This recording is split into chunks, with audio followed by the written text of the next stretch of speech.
Halo semuanya, Assalamualaikum warahmatullahi wabarakatuh. Kembali lagi di channel Junior Ferry. Sekarang ini lagi viral ya teman-teman ya, soal parkir paralel yang konon katanya itu menyebabkan mobil Hyundai Ioniq 5 itu mogok. Nah, kenapa itu bisa jadi mogok dan apakah benar parkir paralel itu bisa menyebabkan mobil listrik jadi mogok? Oke, kita akan bahas. Jadi yang pertama kita akan bahas dulu apa itu parkir paralel. Parkir paralel itu adalah suatu kondisi di mana kita nggak mendapatkan tempat parkir pada biasanya. Misal nih parkirannya penuh, jadi kita harus mau nggak mau kita itu parkir di posisi yang bukan semestinya tempat kita parkir, yang dimana tempat itu bukan tempat yang bisa kita diami lama. Jadi parkir paralel itu sebenarnya parkir sementara. Mobil kita bisa digeser-geser oleh petugas parkir. Nah, rem parkir sendiri teman-teman itu biasanya yang digunakan itu adalah rem belakang. Jadi kalau misalnya di mobil listrik juga dia akan mencengkram dis belakang atau pengereman belakang ya. Yang jadi pertanyaan, mobil listrik ini kira-kira bisa nggak sih parkir paralel? Jawabannya bisa, karena apa? Karena mobil listrik juga ada pengaturan di setting di head unitnya ini, dia ada pengaturan untuk mengaktifkan parkir paralel. Parkir paralel, kalau misalnya di mobil listrik, dia akan ngerilis rem belakang pada saat parkir, dia nggak nyengkram. Pada saat diaktifkan electric parking brake-nya, rem belakang ini nyengkram, cakram teman-teman. Jadi dia nggak bisa dimajuin dan juga nggak bisa dimundurin. Pertanyaan lagi, apakah mobil listrik dengan posisi parkir paralel itu akan menyebabkan mobil ini mogok? Jawabannya teman-teman ya, bisa. Karena apa? Karena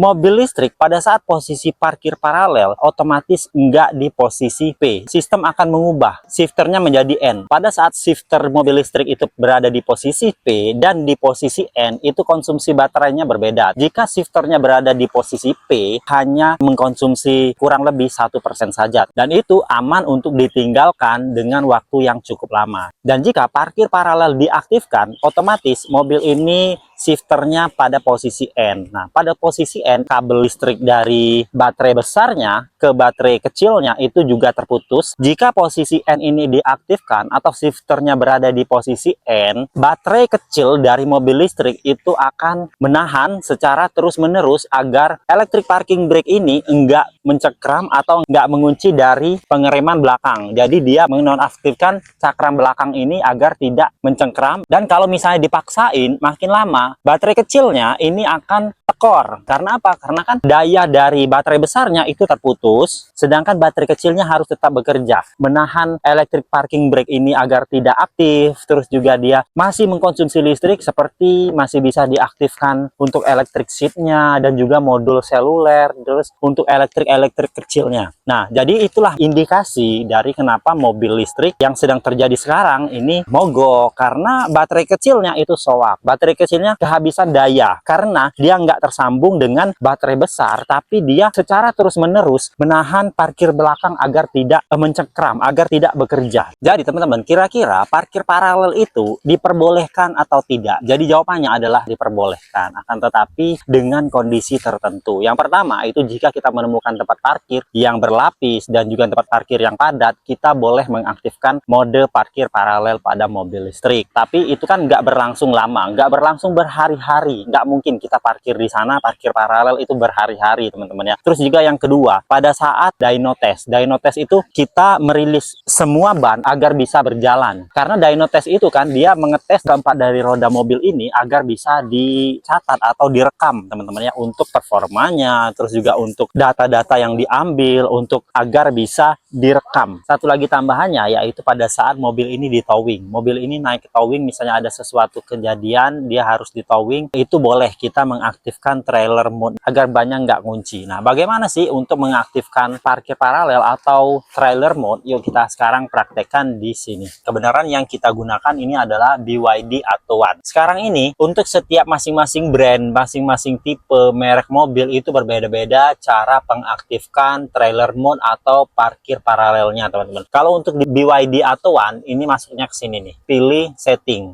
Ini ada shortcutnya setting. Kalau misalnya mau masuk menu juga bisa. Tuh, ini setting. Nah, terus di sini teman-teman ya, vehicle, pilih vehicle. Nah, ini ada pilihan electric parking brake, trailer mode. Sebelum kita mengklik ini, pastikan kita sudah menekan pedal rem. Nih, kaki kita tekan pedal rem ya. Lalu kita klik electric parking brake. Nih.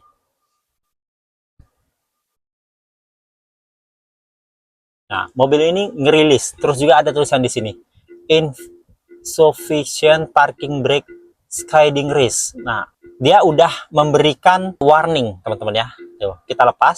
Mobil ini udah bisa loh. Coba kita matikan ya, mau matikan. Oke, mobilnya tidak pakai mode parkir. Nah, tapi dia tetap ada bunyi, teman-teman ya. Tuh, dia tetap memberikan suara, memberikan peringatan bahwa mobil ini rem parkirnya enggak diaktifkan, dan juga ada di sini. Tuh, ada tuh. Nah, sekarang kita coba untuk mendorong dari BYD Atto One dengan kondisi parkir paralelnya ini aktif. Nah, dia udah bisa didorong nih. Dia bisa, teman-teman. Berat ya. Nih. Jadi dia bisa dimaju dan mundurin, teman-teman ya.